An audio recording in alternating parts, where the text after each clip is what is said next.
I would like to welcome you all.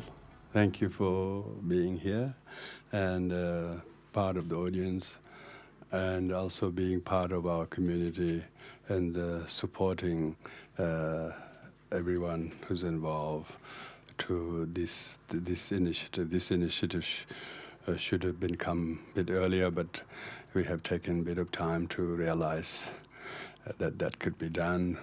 I suppose the community has to be matured enough to do that. Now I think we are blessed to have such members among us who know that's how it should be done, giving the teachings maximum exposure to people who deserve to hear the teachings. So that's why this is good. With the help of the technology, we can also share those who are able to tune in on Facebook and YouTube. So the topic is not something we can finish this term. We'll probably continue a couple of terms, but we are a little bit made easier by having this book before us.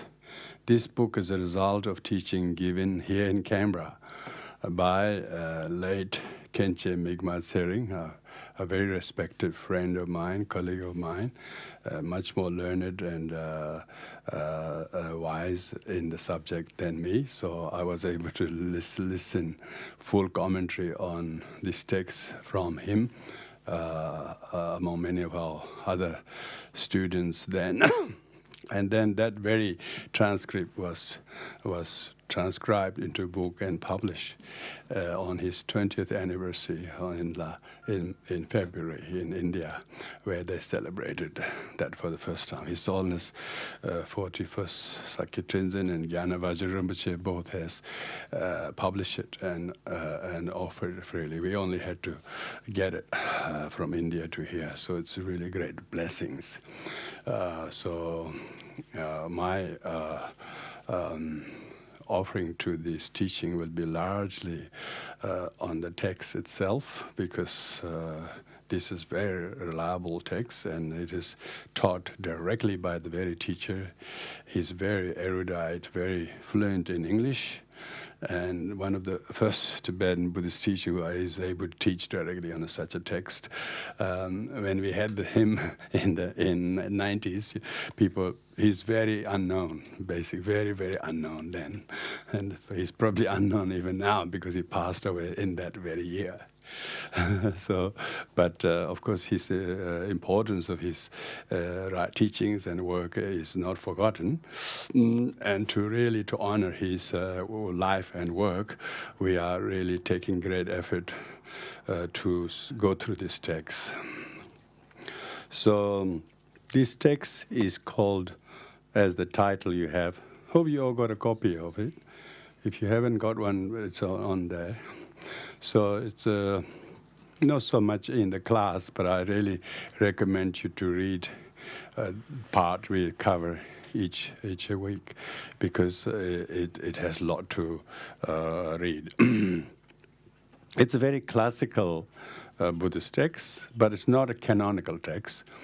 In Buddhism, we have two types of texts. We call teachings of the Buddha, which is called Buddha Vachana, which is all teachings directly given by Buddha himself, either directly he taught or through his blessings or whatever. All the sutras are either taught by him, or a conversation between him and others, or endorsed by him. So those are called Buddha Vachanas. These are canonical texts. It's called canonical texts. Most of the canonical texts are shared among Theravadins and Mahayanis and other Buddhists as well. The non-canonical texts are commentarial texts, we call Shastra or Tengyur. So these writings of the luminaries of Indian scholarship, particularly what we call Sentient or many learned scholars of Nalanda, among them Chadrakirti is one of the very luminaries. So our text is written by Chadrakirti. Chadrakirti is probably dated around no earlier than about 5th century, but still it's disputed. But he wrote this text called Madhyamika Avatara. Madhyamika Avatara, as the title of text suggests, means entry to the middle way. So therefore, his text is an introduction to another text called Madhyamika, Mula Madhyamika. Mula Madhyamika is the root verses written by written by Nagarjuna. So Nagarjuna came in 2nd century, and he has written a number of treatises, and one of his most hardest texts to crack is Mula Madhyamika. Mula means root. Madhyamika means middle way, so it means root verses on the middle way. So root verses on the middle way is much lengthier text and very difficult to comprehend. And that's why Chadrakirti wrote this text as an entry to middle way, means so that you can easily understand the thoughts of Nagarjuna in the Mula Madhyamika. So there are three main commentarial texts in the middle way. This is one by Nagarjuna called the Mula Madhyamika, and then the Chadrakirtis. This Chadrakirti is called Madhyamika Avatara, and then the 400 verses by Aryadeva. We call that in Tibetan Sanjuk Hisum.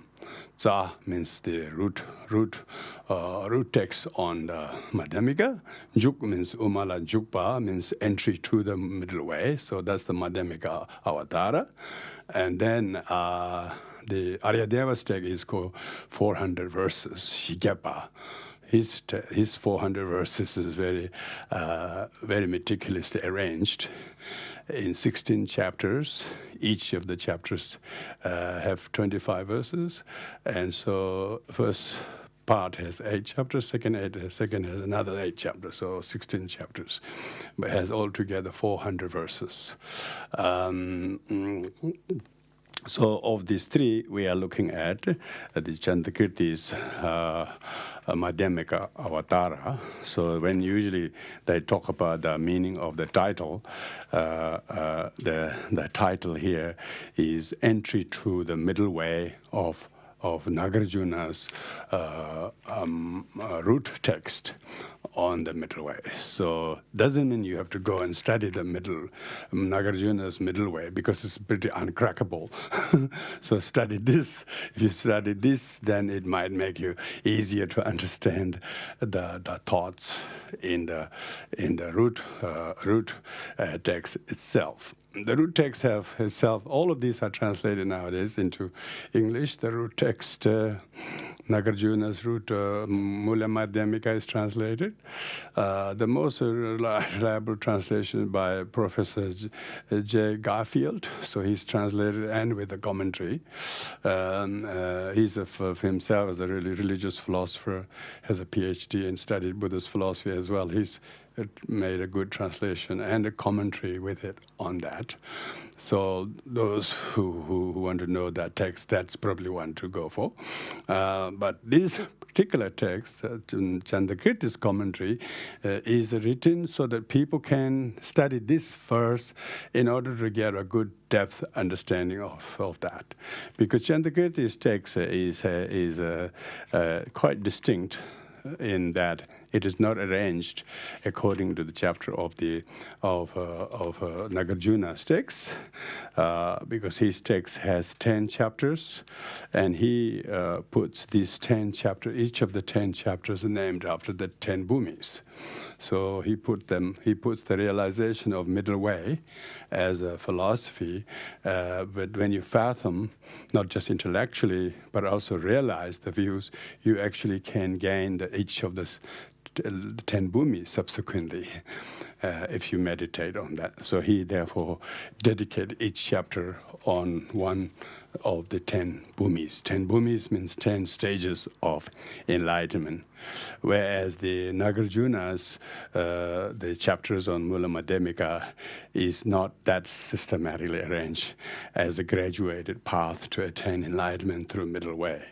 Even though each of the chapters are more philosophically better arranged, but so there's a little bit of different approach in that.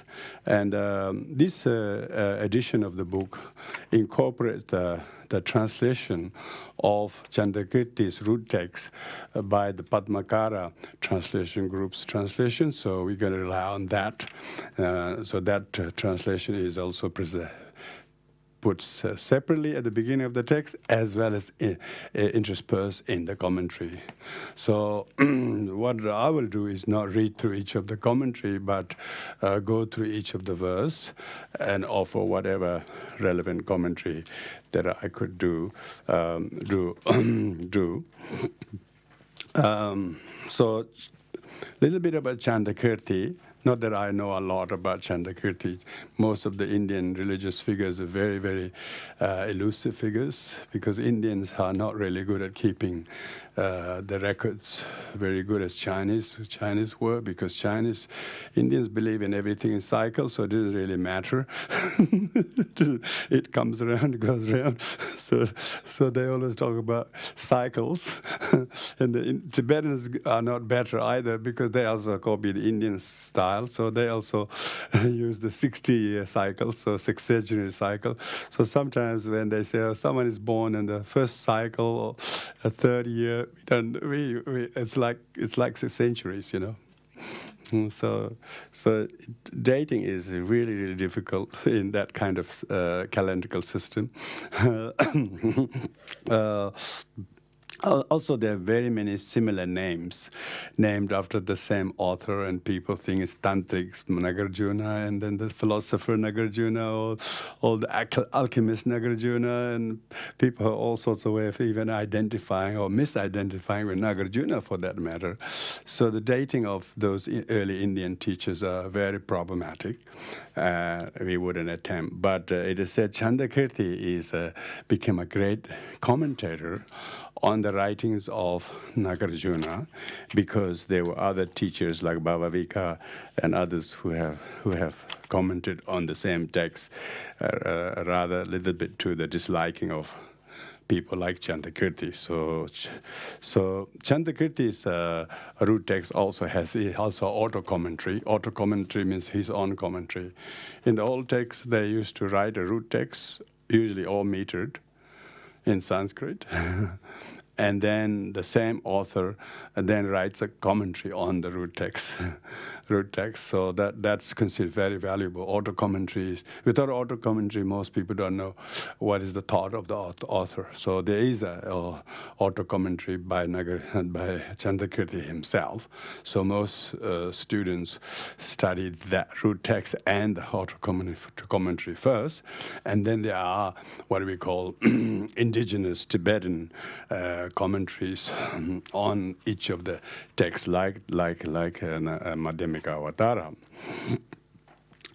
But it is said that so Chadrakirti was very learned in the subject, but also he has realized the meaning of the subject. Some people call it that he actually says that all form is emptiness, but then he says the form is also not emptiness. You know, the emptiness is form. And then he proved that by milking cow from a drawing of a cow. when he keeps saying everything's emptiness, but then people thought, oh, that everything is emptiness, but then to prove that, so to save them from falling into nihilism, he said, no, the form is form itself is emptiness, but emptiness is form, you know. So emptiness itself is manifest as form. Look, this cow is not non-cow, it's a cow, but not truly existent cow. Saying that when people think it's a cow, yeah? They don't say it's not a cow, it's a cow. So he actually milked the cow from the drawing.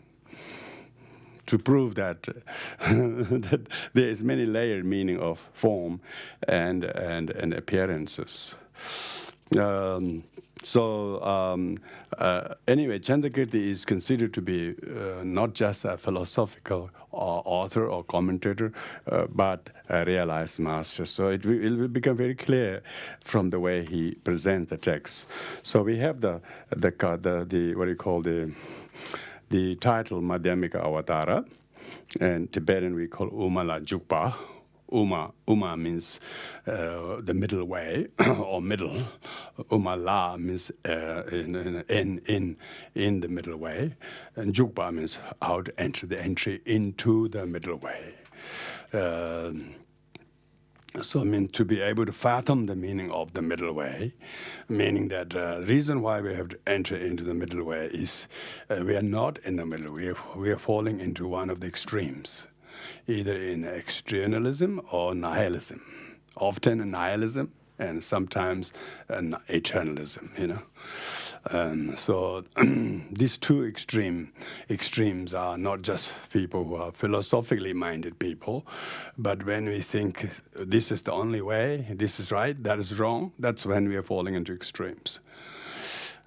So middle way usually means it is much kinder way to save both us and our opponents' opposing views, not to prove them wrong entirely or us right entirely, that both are mutually inclusive, only relative. You are only wrong relative to my view, and they are only right relative to how wrong they think we are. But both are interdependently wrong or right, but neither are independently wrong. You know, very few people are able to think and accept that view because they often fall into one of the two extremes, and then they get upset or hurt or wronged by each other's their own view, their own inability to enter into the right view. They think it's wronged by others, but others don't wrong anybody. It's our own wrong view that makes us to perceive the other wrong. But if we practice middle way, it is very compassionate because it saves not only us from falling into the wrong view, and also we saves us from perceiving others being entirely wrong. Because others is just dependent on our point of view. When we are not willing to budge or change our views, that rigidity and fixity in our view is what is called rigidity, the clinging. When you adopt middle way, you let go your views. That's what Chadrakirti says. I have no views. Because you let go all your views. Holding on to view is clinging. So clinging is not the right view. So the middle way shouldn't be really pushed into a dry philosophical argument in the corridors of academia. It's not. Middle way is a very kind teaching how to practice a peace in a middle way. To give up your extreme views and therefore come out to meet someone in the middle. That's what making peace is. So I would like to propose to everybody that this teaching of middle way shouldn't be treated as a kind of a dry academic topic, as quite a lot of people think this subject is. It is not. It is really compassionate. When you practice middle way, you have the right view and you have compassion. Your compassion is with the right view. If your compassion is without the right view, then your compassion gets consumed by righteousness. So that's why middle way gives the right view, but right view drops you to fall yourself into eternalistic or nihilistic view. So that's why middle way is the topic. Firstly, at the very beginning, there is a salutation in the text. The salutation in the text is it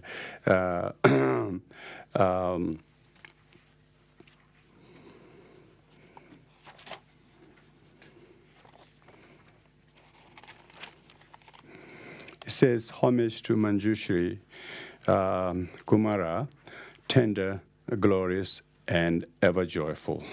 homage is usually paid by Buddhist scholars at the beginning of their text in order to remove any sign of arrogance as a scholar and author.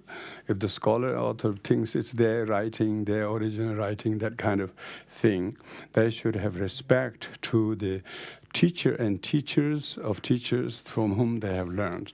So paying homage to Manjushri, here homage is paid to Manjushri, Kumara. Kumara means youthful, and youthful has tender and glorious. Translation of Jam Pao. Jam means tender. Tender has a meaning of very soft, devoid of abrasive afflictions. And glorious means one who has no fault beneath that, who is really glorious, and therefore whose knowledge or wisdom keeps him always youthful.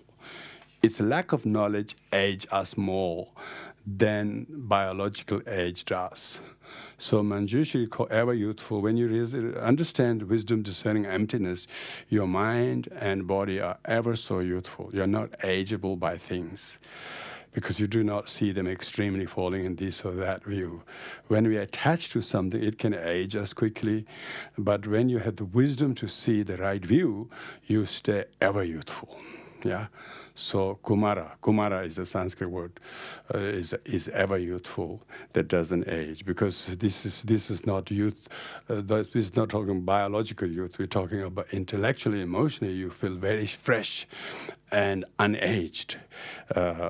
So here one pays to Manjushri, pays homage to Manjushri. Sometimes you pay homage to Buddhas and Bodhisattvas according to the three Tripitaka, belonging to which text, but we wouldn't go into that. But main purpose of paying homage is like Chadrakirti is paying homage in order that his writing becomes beneficial and cause a benefit to others, so that the author's pride and arrogance do not get in the way of benefiting the purpose of writing the text. So he's seeking the blessings of Manjushri as his supreme deity, and also then the writing becomes successful, because you can start a writing but people leave it incomplete. And so by writing something with that salutation beginning, also blesses the author to be able to start and finish, and not only start and finish, but also has benefit to people. Now, he wrote this as early as his date, like 4th century. That's like 17th century ago. How many authors' writing gets read and translated 1700 years? I don't think those books that are sold so many thousands of people buy would never be published in 200 years' time. They may be sold of the first, maybe the most favorite, and the first maybe decades. After that, they're just collecting dust and nobody reads, because there's nothing in them. They're just made for entertainment. But books like this, written with such thought and intention, with a great bodhicitta motivation and no doubt, and prayer from the salutation he pays, is also blessing us in many ways, because our good fortune to study this text also comes from his prayer that he offered. So therefore, that is the purpose of the benefit, so that the benefit of writing this text accrued by many people, whoever gets to read this text. So now to begin the main text, the authors usually opens the writing by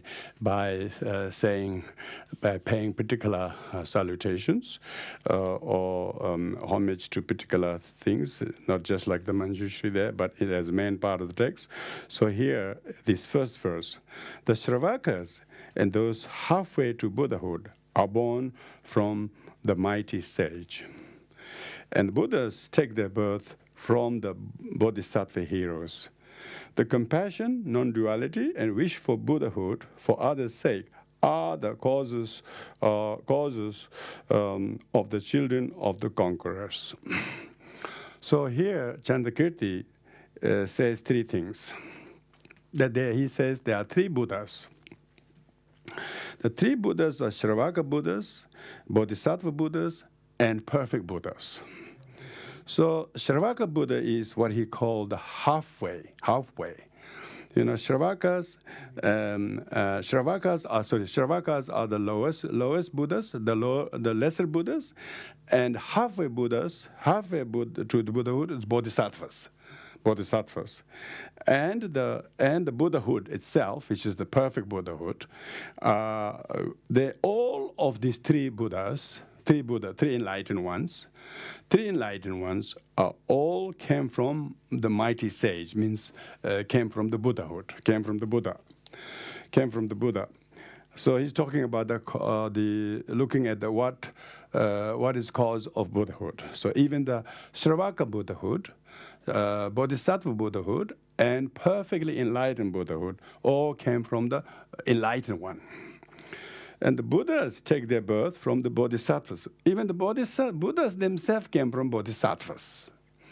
So then he's talking about Buddhas came from Bodhisattvas. Like Shakyamuni Buddha, who did not become Buddha, he was a Bodhisattva for 500 or more lives before that. Yeah. So Shakyamuni Buddha even came as a Buddha, perfect enlightened one in his life.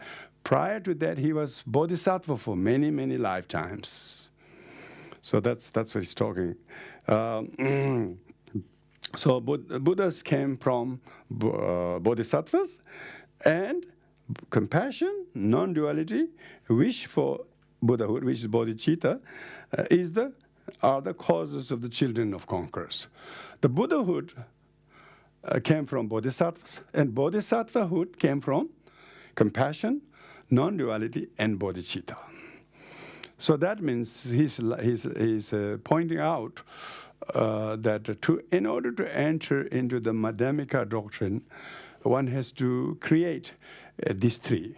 One has to create compassion, one has to generate compassion, and the bodhicitta, and a non-duality. That the non-duality meaning that compassion that you practice for the benefit of others, even though it may look at the beginning, compassion is aiding others, as we are the one who's helping them to liberate from suffering as we practice compassion. Actually, we are just as equally benefited by them being the object of our compassion, than we being the compassionate one who's a rescuer up there.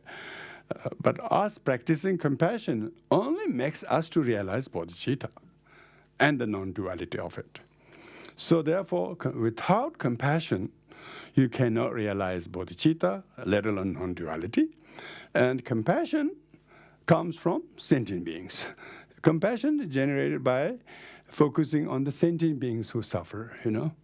So if the cause of the Buddhahood is bodhisattva, cause of the bodhisattva is compassion, non-duality, and bodhicitta, what is cause of these three?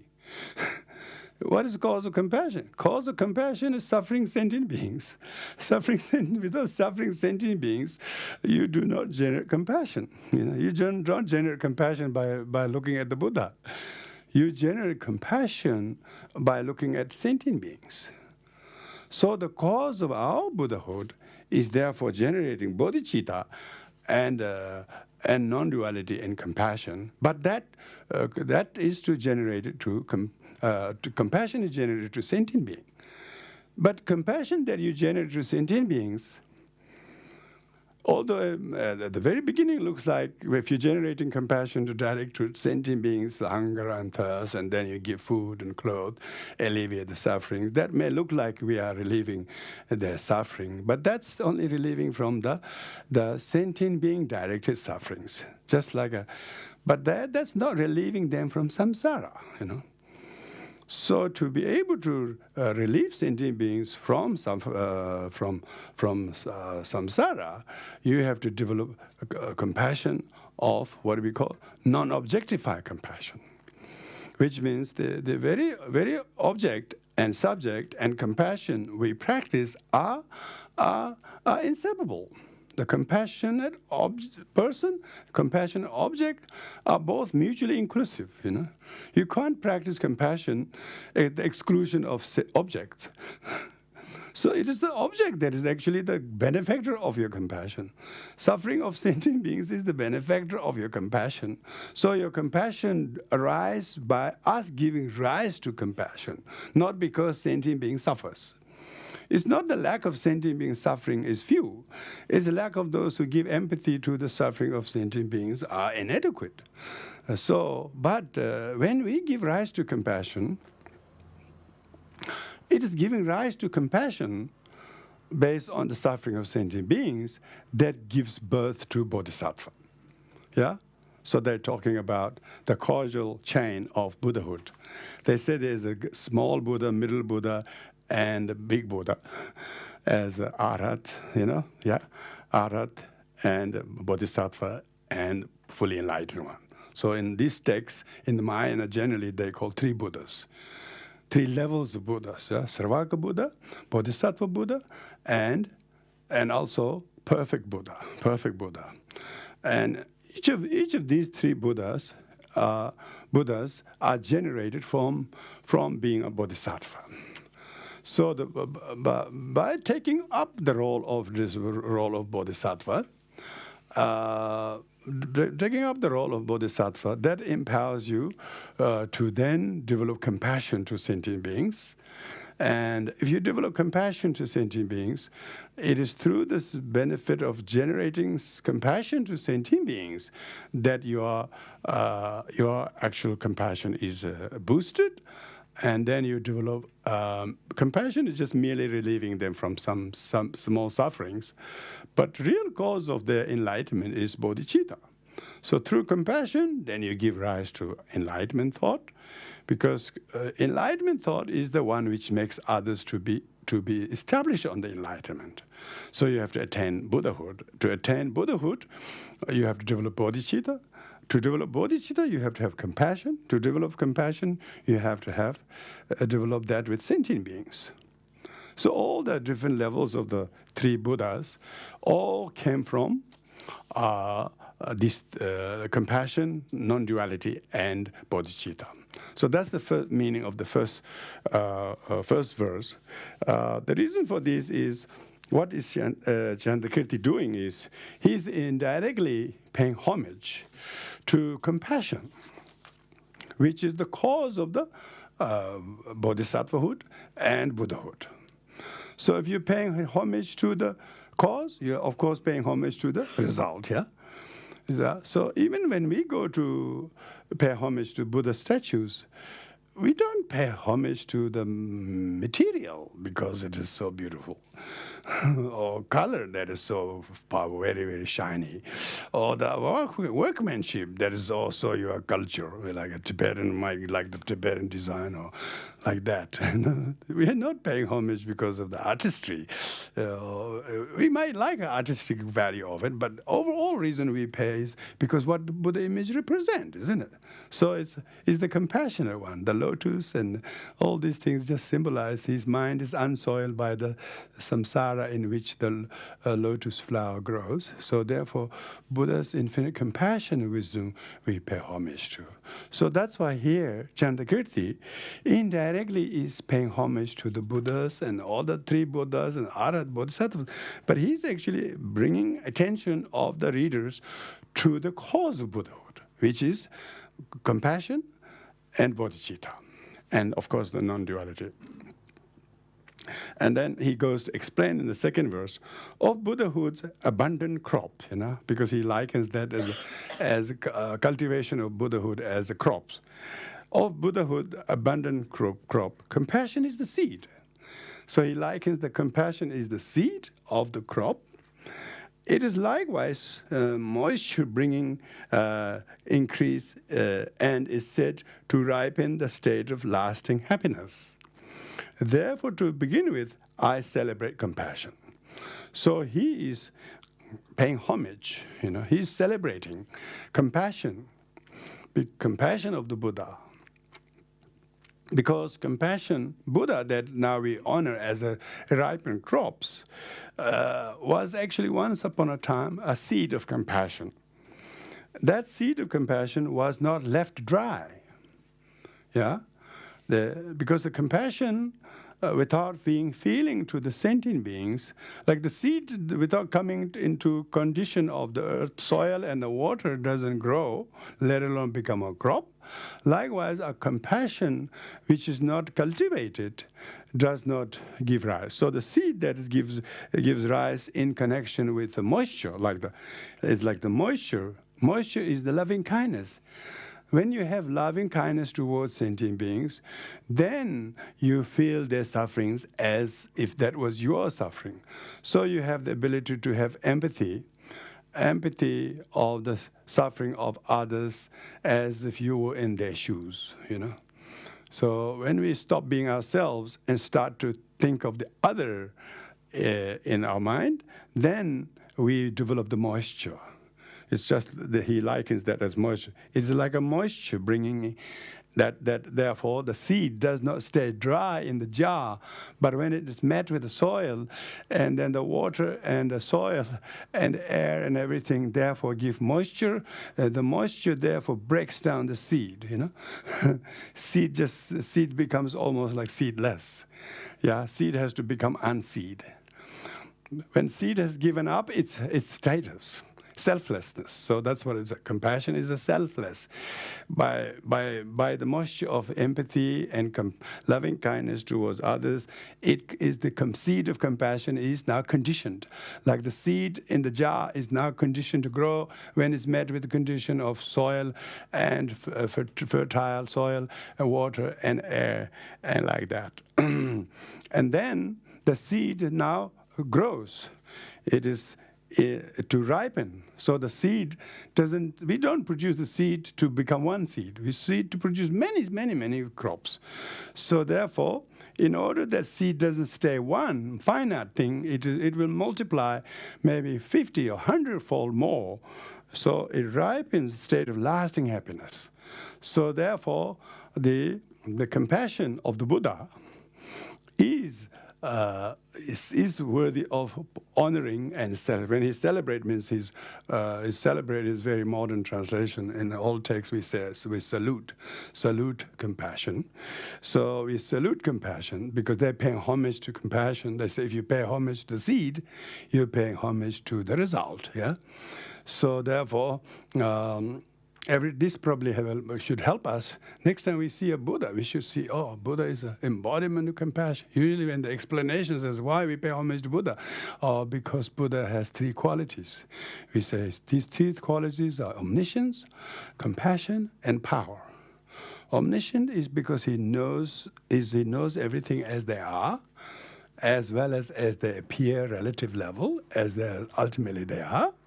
So Buddha is omniscient, and he's not only omniscient, but he's also compassionate.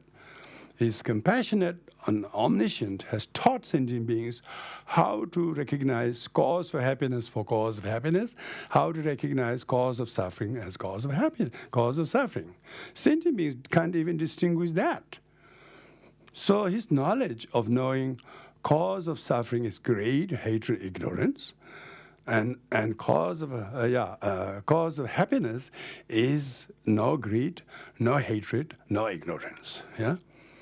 So when Buddha shows this clearly, one who shows this clearly is compassionate one. You know, instead of saying some kind of extreme way of making people follow blindly, Buddha says, check yourself.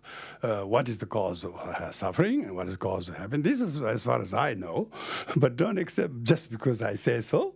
You got to check, and he gives complete power and authority to us to decide, arrive at a conclusion. He doesn't sort of threaten, if you accept it, you will go to heaven. If you don't, you will go to hell. There's no such things. Compassionate one doesn't say that. He says, it's you to decide, to find out. But I simply show you the way. So Buddha is compassionate to show the demerits of poison and the merits of medicine. So therefore Buddha is compassionate, teaching us the way. And not make us blindly follow under duress. So teaching us something, but leaving us to examine ourselves to find out the benefit of knowing the difference. So therefore, Buddha's compassion, Buddha is compassionate, and because of the Buddha's the omniscience and compassion, and third is power. The one who believes in the Buddha's compassion and wisdom will give power for them to know how to decide how not to suffer and how to be free from suffering, because it empowers them.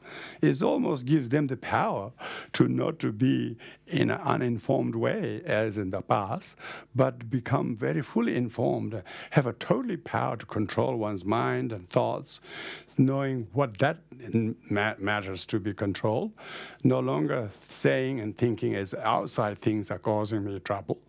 It's not like that anymore. One no longer stays in that poor victim mentality when you have refuge. So therefore, those who have refuge have power not to suffer anymore at the hands of their own ignorance. And when they have ability to lift the curse themselves, then the power of Buddha is not some Buddha gives power to you a little bit here and there, and we have to wait until he comes around. Not that. His teaching, the knowledge which we study, makes us to realize. It's a cognitive reconstitution. That is realization. It's not a brainwashing. We have a cognitive reconstitution of mind, and therefore realize what is cognitively obscured as cognitive obscurations, what is afflictively obscured as karmically obscured, and identify them as my past, not lump that with oneself or lump him with that, and see them as impermanent and temporary, and let that be a closed chapter, and have the power to not to walk that way or think that way. Because of that, then you are power. You have refuge. You have refuge means you are safe.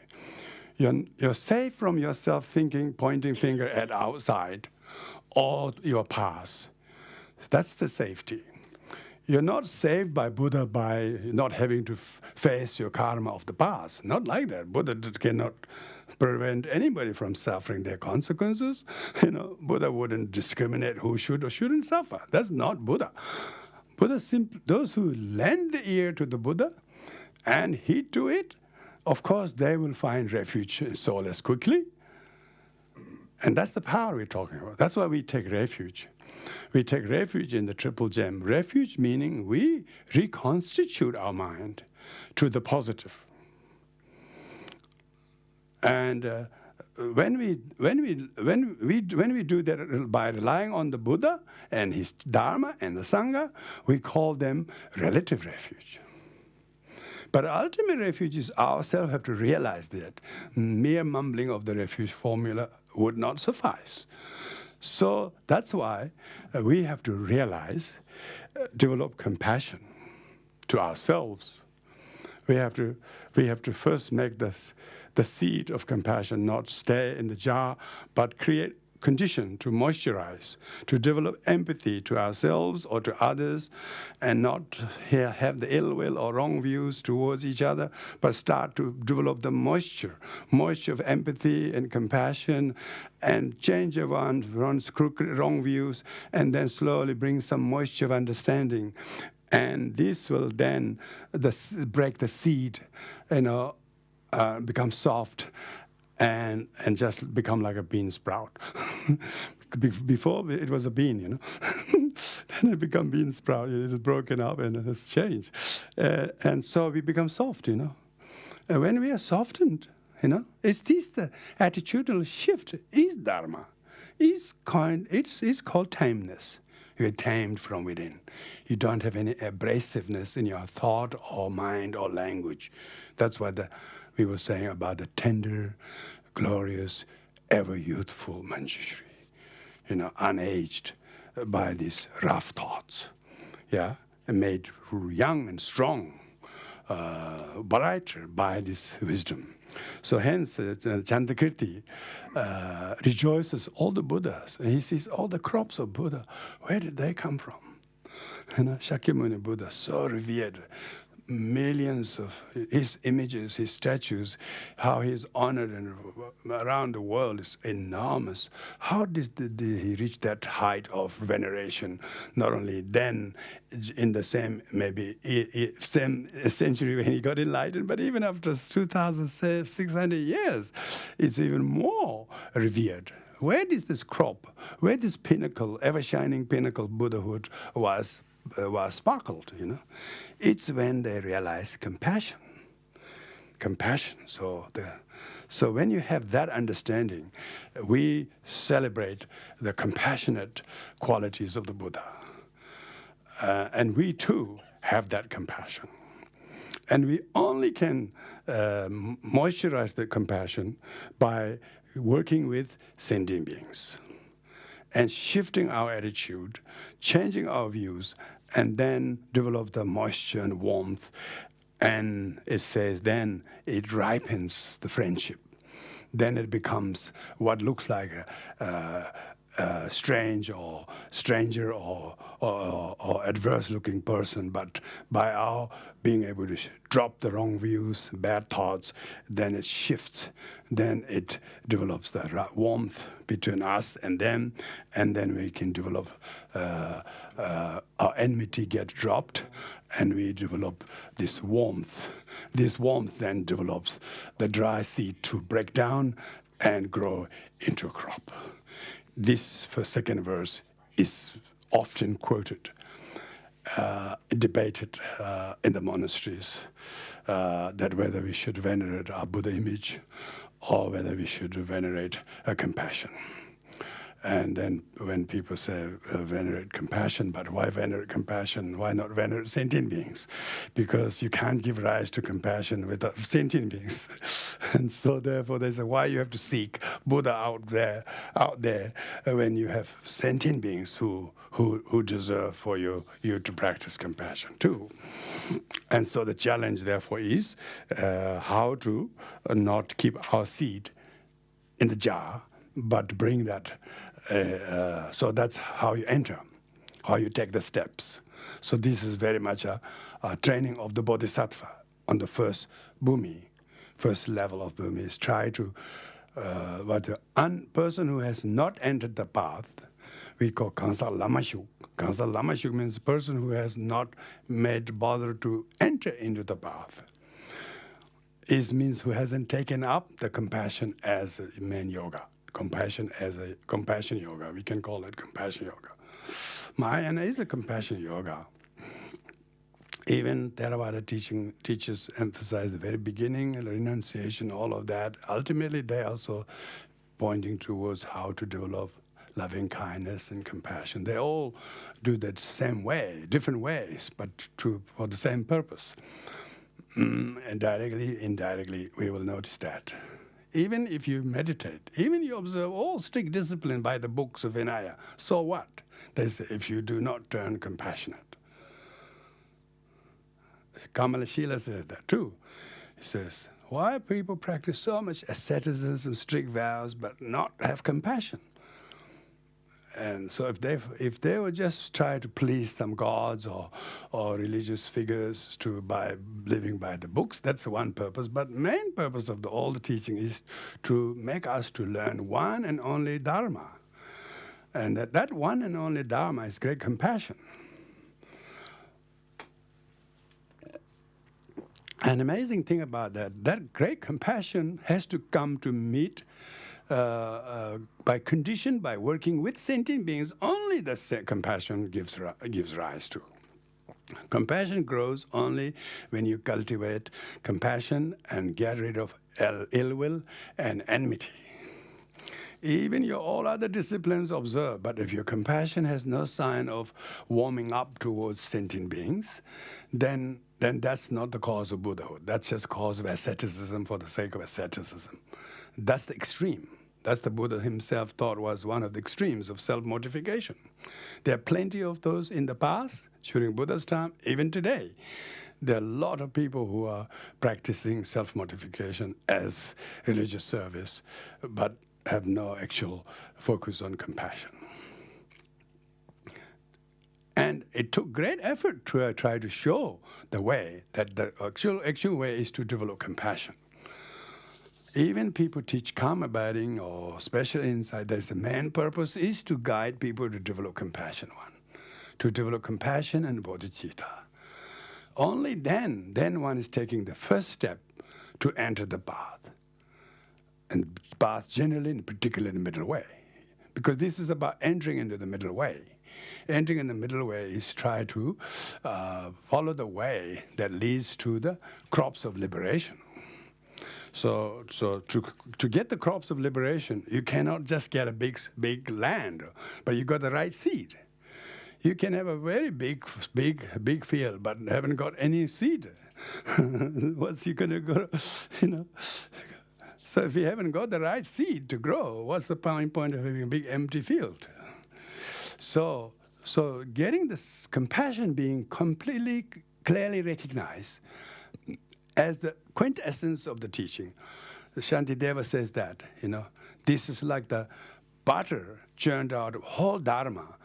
Bodhicitta is the butter churning from the whole body of teachings.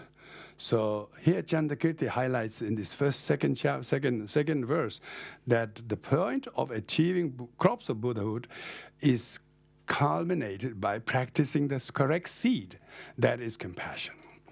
Even crops of the Buddhahood, the supreme perfect Samyak Sambuddha or Bodhisattvahood or Arhathood, are all as a result of developing compassion. So this also makes us to open the Arhathood. We shouldn't view them with prejudice, saying Arhathood is some selfish people who get the enlightenment for themselves. That was some kind of philosophical view, saying that Arhat being someone there is a very, very unfair comment. Arhats are like bodhisattvas who deliberately attain Arhathood because they are small Buddhahoods. Arhathood are not are examples we should rejoice to practice. So sometimes bodhisattvas themselves go as manifest at Arhathood. Only because some people's aptitude would not know how to copy anything but that suit their best mentality for some time. And then later on they are allowed to have an upgrade, Did you notice in the aircraft sometimes the hostess comes, do you need an upgrade? But they can't give you that unless you're in the aircraft. Sometimes it's a long journey. You wouldn't mind, You wouldn't mind getting an upgrade. You don't care how much it costs because you're so crammed in the little seat and you still got 12 hours to fly. Yeah, it's good upgrade. Yeah, I'd have to get our upgrade.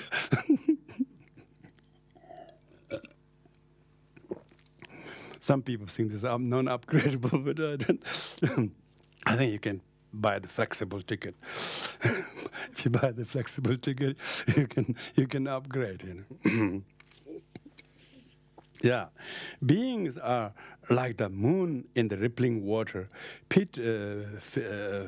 fitful, fleeting, empty in their nature. So this is talking about a bodhisattva who now goes to practice compassion with sentient beings. Sorry, I'm jumping. Beginning of third verse is, beings think I at first. Now this is talking about the problem of not being able to enter into the path. We were talking about people who do not enter the path. Because it's very good to praise compassion on one hand, but on the other hand, what makes people fail to develop compassion, why people do not realize the importance of compassion, is because beings, meaning sentient beings, think I at first, I, me, mine, these three things. And cling to self. They first have this idea of I, and they don't even question of its validity. They totally believe of its innate, permanent, truly existent I, and cling to the notion of self. And then they think of mind. When you think of I, then mind, my house, my hand, my this, my that, my feeling, my perception, and so on, and are attached to things. So this is talking about the hindrance of developing the crop, developing the seed of compassion. Because beings believe in the I and me and mine, and thus they turn helplessly as buckets on a water wheel, and to compassion for such being, I bow down. So the first three lines are very important. So first three lines are talking about how sentient beings are lost into the vicious cycle of a turning wheel. So this analogy about when you mean bucket pouring in the old meals, when the water pours from the top, one bucket falls on the wheel, then the wheel turns, yeah? And so one bucket of bad thoughts, me, mine, comes on, that continuously cause the wheel to turn ceaselessly, and therefore there's no lack of the bucket pouring over, because the wheel is so badly designed, and each time the water falls, it just turns ceaselessly. So we are habituated, basically, from not only this life, but life before and before and before, and have never been told how to question what is self. Is it really truly existing? Is it not just merely labeled? Or is it really identical to the body? If so, where is it in the body? From the top to the crown to the feet, and from the skin to the marrows, from the marrow to the bone. We never go and check and contest and try to refute if there's any falsity, or finding out there is no true I, let alone mine. Because when there is the initial wrong view is undetected, I, and then mind doesn't get detected, and then it's just like a wheel. It could keep turning, and that's usually the case. So when you see that. Subjectively, of course, sometimes we can pause and feel a little bit pitiful in the time and energy lost in the I and me and my feelings, my perceptions, my rights, and this all about I and me and mine. When you begin to comprehend this, then you develop compassion to others who are lost in that vicious perpetuation. We call perpetuation. This because the bucket full of waters keep falling, and the wheel is just constantly turning, and there's no way of stopping the water bucket falling. If the water bucket doesn't fall, maybe the wheel will stop. But what is a bucket full of water? Because people always try to fill their bucket. In Buddhism, we try to empty our bucket. In the modern world, we always try to fill your bucket, which is a very bad analogy. So wish we have a bucket with a hole would be good. So this teaching is trying to hold the bucket, trying to create a lot of holes in the bucket, so that the bucket doesn't throw enough water to make the wheel turning. It's very good. The mindfulness might be able to sort of stop the bucket filling itself, So. This is a very famous verse early in the text, that how beings are perpetuated. They do not know how to pause. So the mindfulness can pause the bucket from being filled with the water. If the bucket isn't filled, it wouldn't pour down. If it doesn't pour down, it wouldn't turn the wheel. So everything is interdependent like that. So how do we make sure the water doesn't fill the bucket? You see, because of I and me and mine, it always does the filling of the bucket. But if there's a pause, ability to pause from the filling of the bucket, at least a pause. Of course, it wouldn't pour the water quickly as it was doing, but it will be stopped. So there will be sometimes when meditation and prayer are good, you can see the story and drama in your mind slows down, calm. And you no longer have the aversion or truly existing me or truly existing them or truly existing perception like that, then of course there wouldn't be this incessant bucket pouring water on the wheel. You know? So this analogy is an amazing one that Nagarjuna taught. So he's painting a very graphic picture of that bucket of full of me, the bucket of full of me, all about full of me. Helplessly, he says. Nobody is filling the bucket knowingly, consciously. They're filling the bucket helplessly, mistakenly, erroneously, without knowing they even have a bucket, without knowing they're filling it, without knowing the wheel that is turning and condition they are whipping themselves is caused by that. They see something else. They don't know the causation. So this is the whole, this is the plight. One who knows this, he says, and to compassion for such beings I bow down.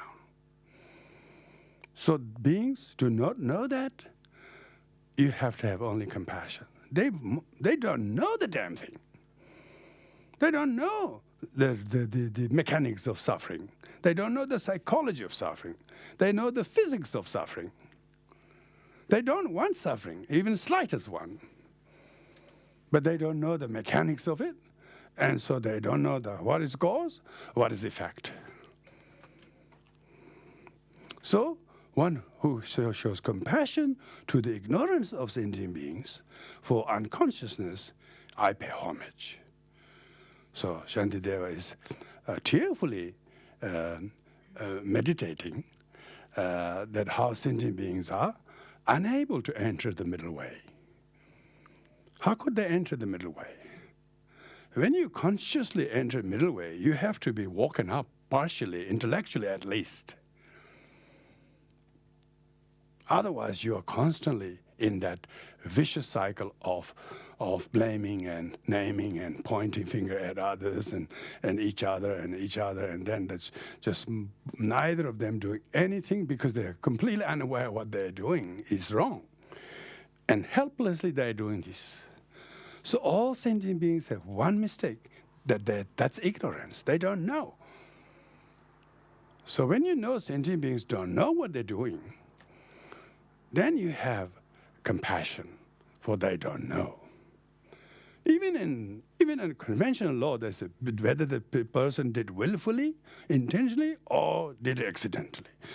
Even common law distinguishes between one who knows, does willingly, or does it knowingly or ignorantly. If someone did by not knowing, they may be pardonable. See? Chadrakirti likens every sentient being is helplessly don't know which way to turn to, how to stop the bucket being filled, which is causing the wheel to turn. That analogy, is so graphic. If one knows exactly the mechanics of the thing and don't make sure no water goes in the bucket, that would be a fantastic way to stop the wheel turning. So, what is that? Grasping to the body as me, mine, I as height, I as my weight, and I as my color or lack of their color, and then suffer thinking I'm short, these people suffer because of these wrong views of self. They're thinking that's the bucket that fills the bucket. This is the what wrong views makes themselves to suffer. They mistakenly think they should be tall, they should be slim. They don't realize how many miserable tall people are there, how many miserable slim people are there. They just assume they should be this and they'll be happy. You totally don't understand anything whatsoever. So you develop compassion. Helplessly they are making this bucket full of water pour again and again, causing the wheel to turn, and therefore the vicious cycle continuously go uninterrupted. And to compassion for which, for such beings, I bow down. So when you develop compassion to sentient beings, whether they are close to you or whether you love them or whether you have opposite feeling towards them, when you have this compassion towards them, then you don't have this aggressive feeling, they are wrong or they're wrong to me type of thing. That's two extremes, you know. Or think they have nothing to do with someone else made them to do. You don't think like that. So, but they're all helplessly causing the bucket to fill, and that then pour the water on the wheel, and then they get churned up and down by the machinery. And they don't know the mechanics of suffering, how it's churned again and again. It's just like an animal who got trapped in the trap, thinking they wanted to get out of the trap, but they just run into just that. I mean, when you look at, when you see an animal get trapped in a trap, you feel so sorry, isn't it? So sentient beings are like that. Sentient beings are unknowingly try to get out of traps, which goes into the very trap. So, therefore, how we go about addressing that? Beings are like the moon in the rippling waters, fitful, fleeting, empty in their nature. So when we see these difficult sentient beings that we could not really help, and we may be overwhelmed by seeing such enormity of sentient beings, even those few we try to help or try to deal with our own anger or negativity with them, we think they are so unruly we couldn't help. We shouldn't think even the beings, if the problems of sentient beings themselves are empty, the problematic sentient beings has to be just as empty, you know. So beings are like a moon in the rippling water, you know. you see the moon in the water, but not because there is a moon in the water. There is no moon in the water. It's due to many causes. So the sentient beings that appears, whatever, from extremes to fitful, fleeting, and empty, their nature. So all the appearance of sentient beings in your mind or moon, like mind, in which is reflecting, are just conditioned by various fit-causing emotions in you or them. They are not really truly what they appears. Even if they appear one moment, they won't be there the same way. So don't think they are the same person or same fixed, finite sentient being that is that in one. Don't box each other as that or as that or as that habit or that behavior. Don't box anybody in one thing because they are very, very fleeting. They themselves do not know they did it or doing it. So there isn't any fixed entity as a sentient being. They're very illusory-like. Not only they're fleeting and changing, they're empty. They're like a illusion, empty in the nature. So when you're able to, because when Chadrakirti says that the suffering is caused by misapprehending I as real and the mind and so on, of course, the other and others, these others did this, of course, is equally wrong, you know. If the object is subjectively mistaken as self, like if the body is mistaken subjectively as I, you know, and things as mine, you know, of course, the sentient beings being this or that is also a mistaken perception, you know. So there's the, you know, where there's yellow water, red water, both mirages of yellow mirages, red mirages, both same mirages. A different color is different color, but actually they are equally mirages. So because of that, if the I-ness and my-ness are the mistaken entity of things, then the sentient beings as being this kind of sentient being, I like that kind of sentient, I don't like, this kind of fixed labels we give are only designated by us, but they actually are very, very fitful. Fitful means they're just like a fit. When there's a fit, they appears. When you don't have fit, they don't arise. So it's your fit. You know, when you have this kind of a mental fixation, then it appears. But when you don't have that, it doesn't appear. It's very fleeting, like clouds or weather pattern. You know, one moment you looked at the window, it was so misty, and within half an hour they all cleared up. So things are people. So all sentient beings are like, don't ever box somebody or frame somebody as being this or that. If you do that, that's when your compassion is not going to moisturize. You develop cold feeling, and so there will be no crops. So therefore, sentient beings, however they may appear, are fit object of your compassion. Otherwise, we have a danger of sentient beings as being real, just as I hold to aggregate as me and mine. We might do the same with sentient beings as well. So these examples of being fleeting and empty nature is a very important topic to think about. So next, beings are like the moon in the rippling water. Beings are like the moon in the rippling water. Because even for the moon to appear in the rippling water, they have to be cloudless. Only when there's no cloud, then that will appear. So those two things are not just the fit condition. There are other conditions that makes the moon manifest. But make the moon manifest in a clear water doesn't mean the moon is truly there. So what appears as sentient beings that makes us to grip them with the one extreme aversion or another, an extreme emotion or another, is as fleeting as those appearances, those apparitions are.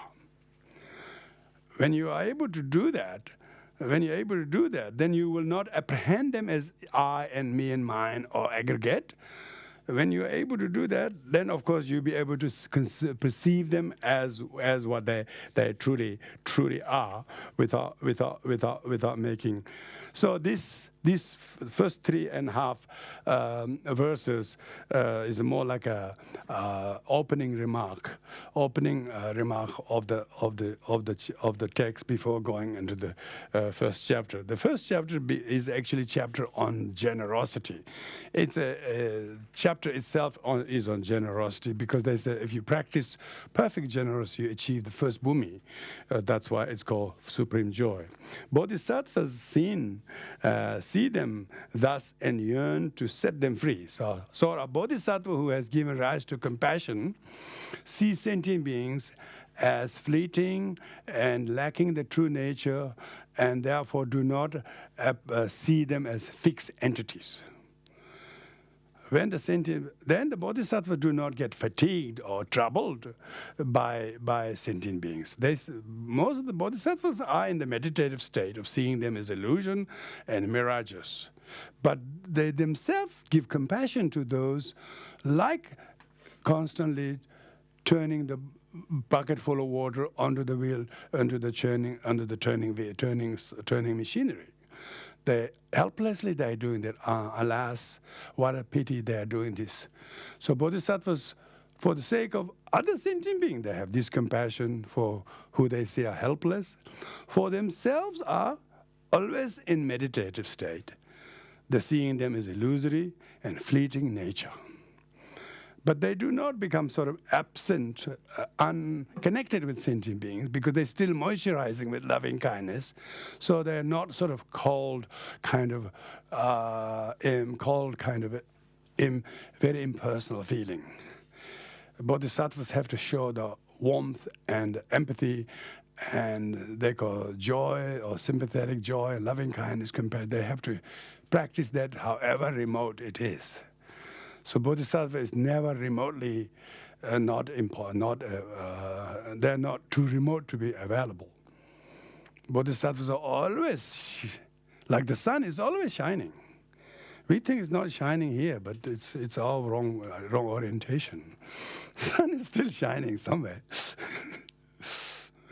Sun is always shining, you know.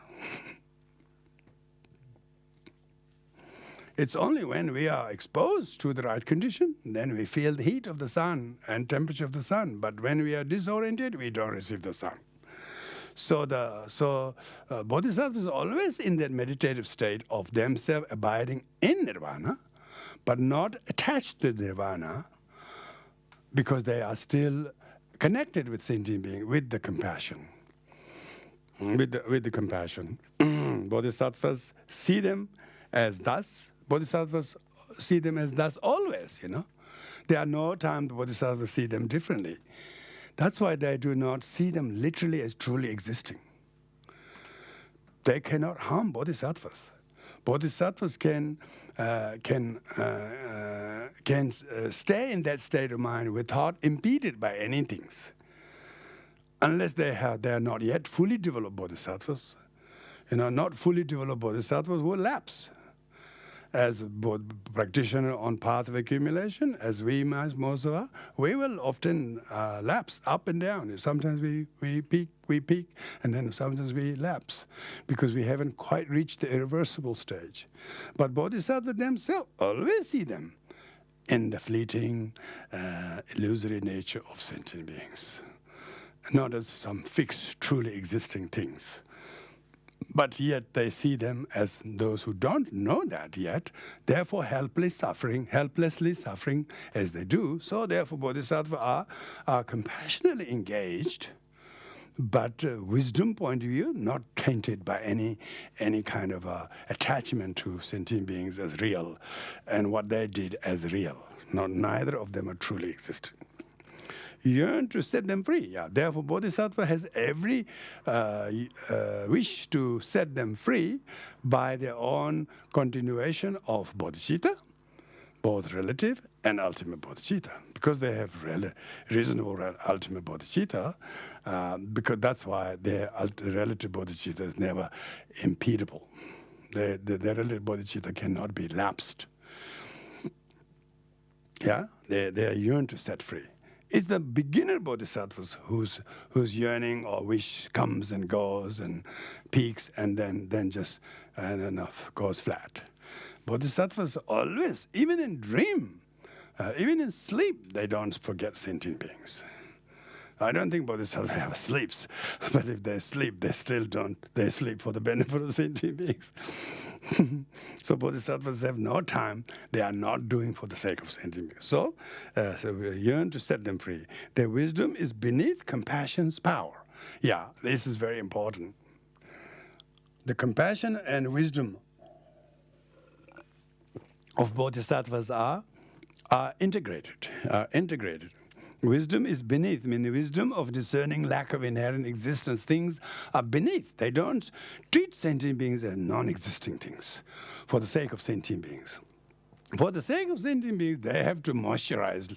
They have to show the empathy and loving kindness and empathy to tailor whatever they best can do to sentient beings. But when they say wisdom is beneath, I mean, they still know that what they're doing is not truly existing, nor are true sentient beings truly existing. Because of that, they're not attached to what they're doing.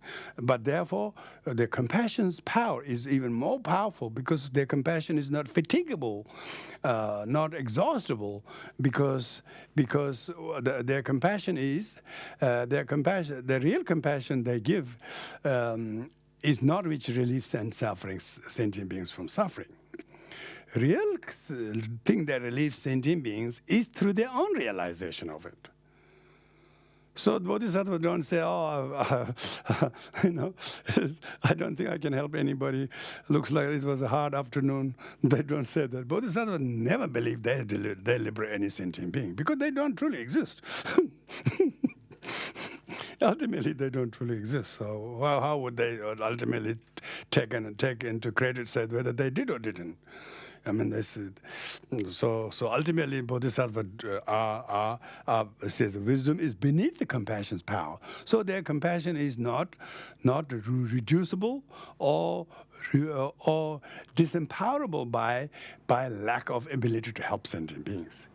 And ultimately, when we read the Heart Sutra, there is no gain, no gain, no wisdom, no such things, no truly existing things. Of course, there's interdependently originated things that you can practice. Through dedication with Samandabhada's prayer, they rest in perfect joy, the first of all grounds. So this is the gist of why it's talking about how the bodhisattvas who have entered into the path to lead sentient beings by practicing generosity. But their generosity, which they practice for benefit of other beings, is through dedication by incorporating Samandabhada's prayer. The Samandabhadra, as a bodhisattva, do bulk of work for the benefit of others, but always offer more prayers for what they could not yet succeed today.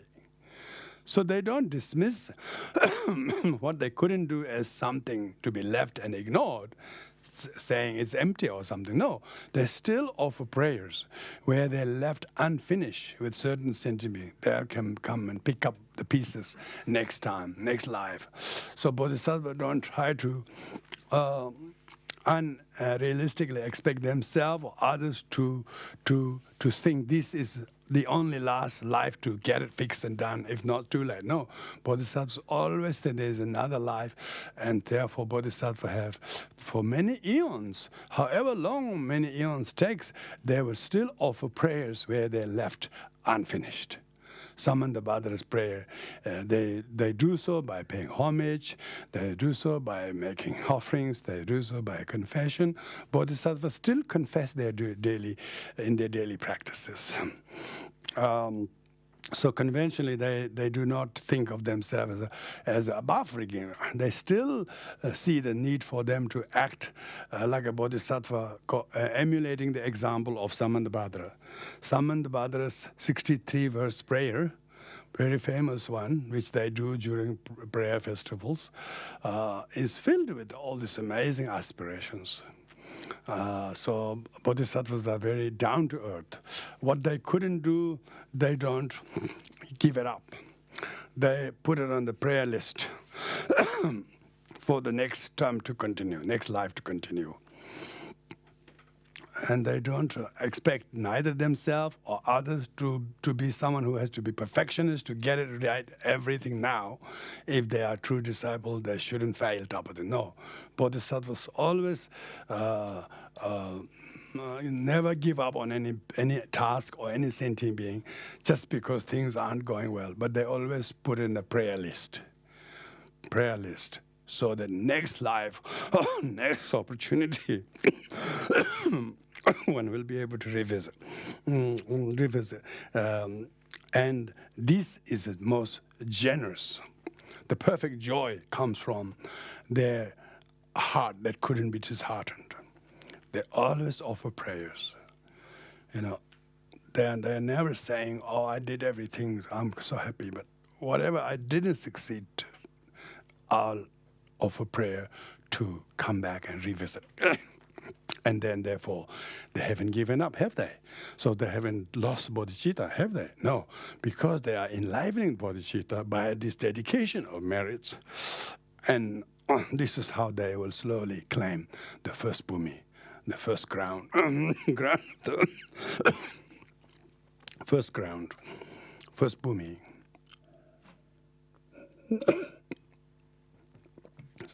So we might stop here. Take a few comments or questions.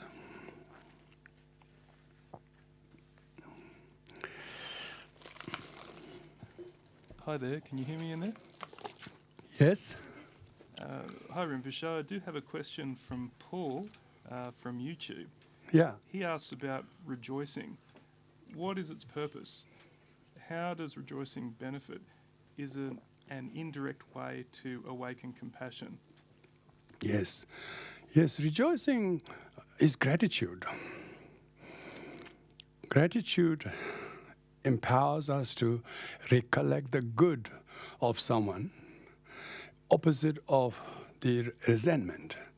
Lots of people have resentment. The resentment can be remedied if they practice gratitude. Like the resentment towards parents.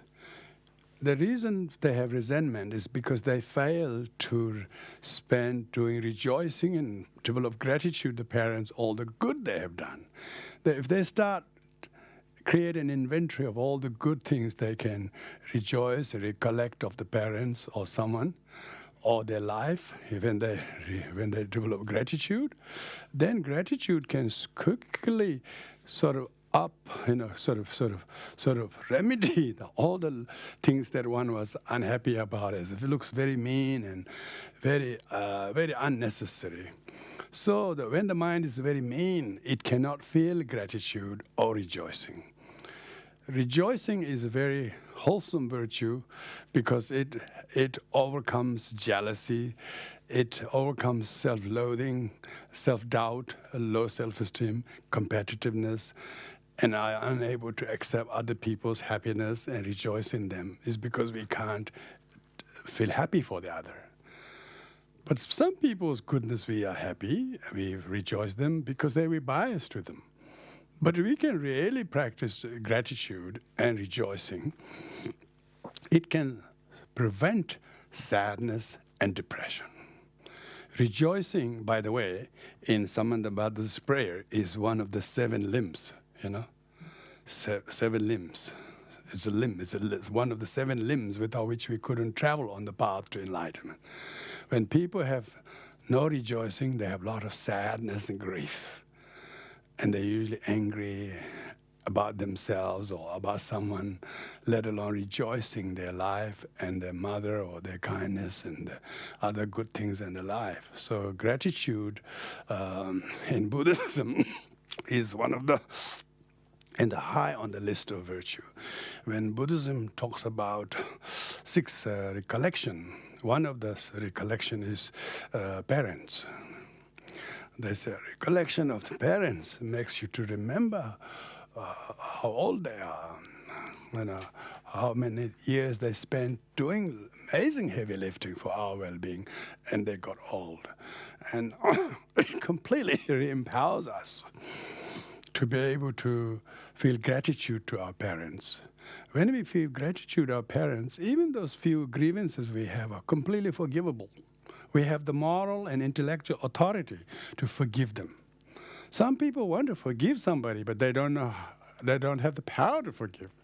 If they have the gratitude, on the other hand, if the gratitude outweighs the opposite, then it completely can remedy the imbalance.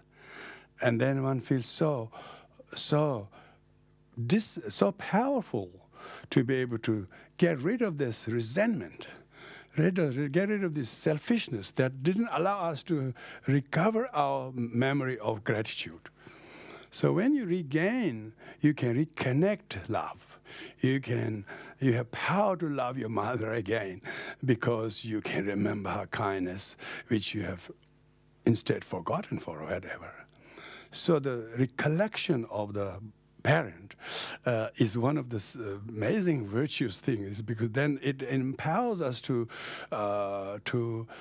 offset all the grievances we have about them. And not only that, our own physical body is a gift to our parents. People don't even recollect. They are gift of their parents' body. Your nose, your head, everything looks like your parents, And they are all gift of them. Their sweat and tear and hardships, many years of hard saving, they're all bestowed upon us. But many people don't remember all the hardships our parents went through. That's why Buddha from early days said one of the things you got to recollect is parent. And of course he knows once people remember the parent, then they remember what they did that are good, what they gave me as life and education and so on and so forth. Everything. Once you recollect the good things, when you recollect good things, you rejoice. And why people have lots of resentment and anger? They only try to recollect the bad episodes, which are often their own mind. A lot of them are actually misinformation. They are not correct. When they correctly remembers everything, then they become kind to themselves. Then they develop the empathy and then they will develop kindness, and they change their behaviors, and then they're happy that they're able to do that. Then compassion blossoms between oneself and other. So rejoicing is amazing practice. It's a gratitude. It's practice of gratitude. When we say grace, actually, the word grace is a very nice word. So just before eating food, what it really means is, people may say thank the Buddha or Lord or something like that, but as religious, but that's the least of it. The main thing is that we are fortunate to have such abundance of food in this country, and such clean, good food, you know. We rejoice that, but we have to eat them with moderately. We will eat with good purpose. When you have that, then it's grace. And we don't overeat. We don't feed the wrong things for our body that we don't need. And we become much more mindful when we say the grace, when we rejoice. We also remember millions of people, 55 million refugee people every day running for life, have no place they go home, no place to go, cook a kitchen for go and help themselves. Think of them. And feel grateful that we have such a good fortune to live in peace and abundance. So when we do that, we have no food-related, upset and unhappy feelings. So gratitude is, and the result of this first bhumi is usually joyful, joy. The spiritual practitioners have more joy from their having love and kindness and refuge and bodhicitta and good people in their life. If they rejoice these few things, that's already abundance meditation. As some people are so starving, but they don't know how to think good thoughts. They're starving for knowledge. They don't know how to meditate on gratitude. Simplicity, gratitude. Even the simplicity in Buddhism we don't call poverty. Like the monastics lead a life of simplicity, but they're more delighted by Dharma than having to need to battle to get so much material things for themselves. If they do anything, that's for the benefit of the sentient beings, for the benefit of the greater good of many. When you have that, you have more joy, more rejoiceable joy later in the years. Because the pleasure that we find from things are so short-lived. But the rejoicing and joy are everlasting. You can never feel running out of things to rejoice when you have the skill to practice joyfulness. Joyfulness is in Buddhism one of the four immeasurables. Rejoicing. People who have joy, they don't contract many illnesses. Even if they have, they don't impinge you. They just make you grow. They become more, Even in illness, they're still joyful. Yeah. Even in the illness, they know that their body that is going through some reconstitution makes them to realize how fleeting this life is. But yet, it is still holding together, and it is not quite bursting yet. You can hear the cracks and cracking sounds here and there, but it's not quite bursting yet, and you're still smiling. Yes, amazing. We have very many Dharma brothers here and there. They always talk about, oh, Rinpoche, I have this thing diagnosed, but I'm really happy. Really mean it, because they no longer attach the body as me. which is joy.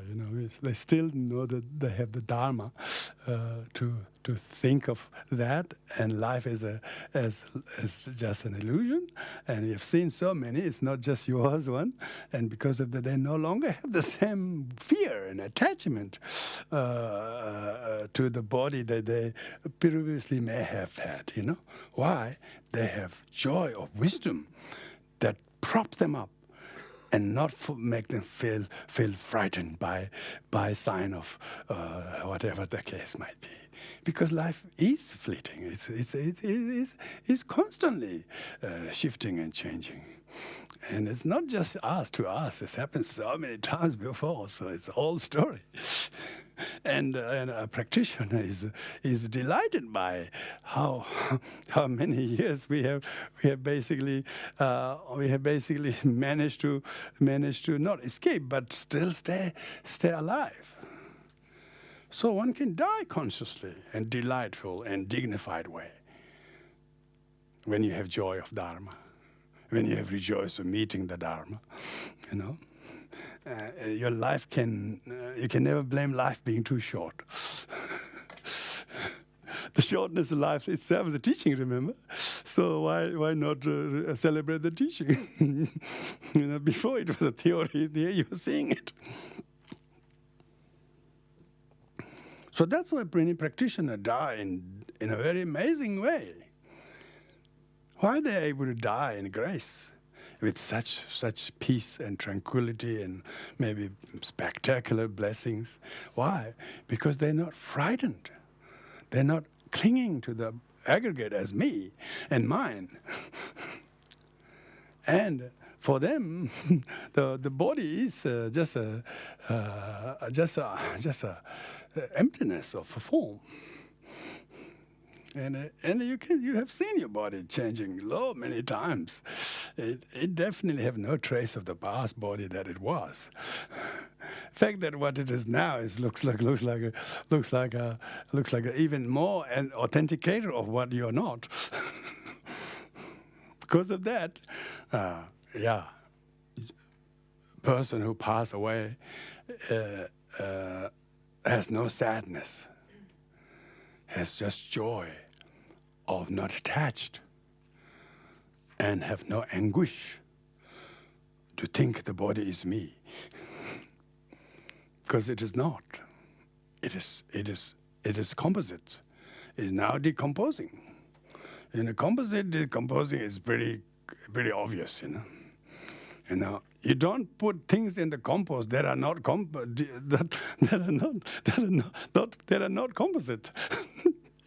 You put in the compost. Oh, that was something.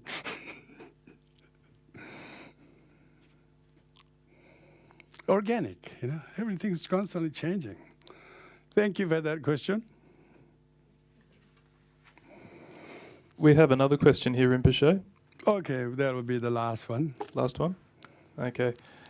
This is from someone in the room here in Canberra. So to develop our compassion and our loving kindness, do we have to practice empathy with others who are lost in greed and ignorance? If empathy means to experience another's suffering and their ignorance, does this mean we also suffer with them to develop our compassion? Do we have to empathize and suffer to develop compassion and loving kindness? Is this the means to enter the path? Yes, because if we do not feel suffering of others, we usually are scared of their suffering as being truly existing. When you know the suffering is a feeling, when your feeling is one of the 5 composite and aggregates, their feelings are also transient. Their feelings are also impermanent. So unless we have the daring ability to know that, unless we can really feel the sufferings of others, we could not empathize. If we do not feel the sufferings of others, we could not transform our own fear of suffering or true existence of suffering as otherwise. So we do not remove their sufferings 100% by feeling their sufferings. It's not something that we can take their sufferings and they will go without suffering. But our suffering our empathy will change our aversion to suffering as truly existing or sentient beings as truly existing. Sufferings of others you can see becoming not only a cause of your growth and compassion, but also makes yourself to see that without relying on the sentient being suffering, we can not grow ourselves compassionately. So you cannot develop compassion by looking at a rock or feeling, or even with the statue of Buddha. We can only develop compassion. They say compassion to direct it to sentient beings. We have to first direct it means we have to hone into the sufferings of others. And the reason is that when you feel the sufferings of others, they say, then you are in the shoes of others. That's why the teaching requires us to meditate on sufferings of animal realm until you experience like an animal in the cold winter night, chased by their predators, running hither and thither, just almost like role play in your mind, until you really know what's like to be only a one night over wildlife. You have no way to actually empathize the sufferings of animal, in such situation. When you have the experience, first-hand experience we can call it, first experience of suffering of being an animal or being a person, and whatever the case might be, the more we are able to do that, then we actually have the first-hand experience of being with them, like them, in order to inform us to feel in this very body what is like. It will transform us. If you go to a third world country, it definitely transforms your perception. If you haven't seen any people living like that, we just have only heard stories. But when you have actually seen how they live and how that's their day-to-day experience, then you have a completely different way of assessing and of other people's, and also how selfish we usually are. We don't even know till then. We don't even know how unnecessary most of our sufferings even are. Whereas other people's suffering is just you can't deny it. It's just right before you. So the feeling and knowing other people's suffering is first-hand experience. They say the direct experience is true experience. And if we have direct experience of someone who is suffering and have been in their situation, looked from their point of view, what they have to go through, your world of the suffering of others will be completely different picture than those you've heard of their suffering or than they're written about their suffering. So the meditative experience of Nyungwa Tsema they call valid experience. You have to validate your experience of being in the shoes of others. That gives rise to certain emotive responses in you that previously you would not even want to go there. You don't want to feel like that at all. You don't even want to feel that in yourself for a little while. let alone go in other people's suffering and feel that at all. We usually are very resistant even to talk about such things. They say if your flesh trembles and you get frightened by tales of the hells, he says, what would be like to actually feel them? So that's why we have to actually experience some of the sufferings as best as we can. Then, like mothers and parents could never be taught to feel the suffering of the children. than being one. Being one, a parent who have done that heavy lifting task for the well-being of any child, for that matter. Even in comfort, a lot of the mothers never knew they will have to feel that much until they have their children on their own child. Motherhood actually teaches amazing degree of compassion. They say motherhood teaches selflessness. Person naturally becomes selfless. The child becomes first, almost more important than themselves. And this is not just humans, even animals do that. You can see that mother risk their own danger and go and help young from danger. So it's almost like, just unintentionally they do it. It's just naturally they do it. Not because they don't mind suffering, but they seem to have a capacity not to mind when it comes to, for the sake of the loved one. So being able to feel and know the sufferings of others firsthand experience completely transforms us. The depth and breadth of suffering that other beings have that we haven't even heard about, let alone experience. This then not only help us to be compassionate to them, but become more patient with ourselves, with our share of sufferings. It completely transforms us in not being so impatient with our sufferings, and we become a little bit more, I would say, tenacious in dealing with our own sufferings, a bit more patient with our sufferings, because thinking of others' suffering, this is nothing, and then you make this positive comparison and find a kind of a new sort of adrenaline that you will discover because of your ability to experience and empathize sufferings of others. So with this we will conclude. Thank you very much, everyone. We'll do the dedication of merits.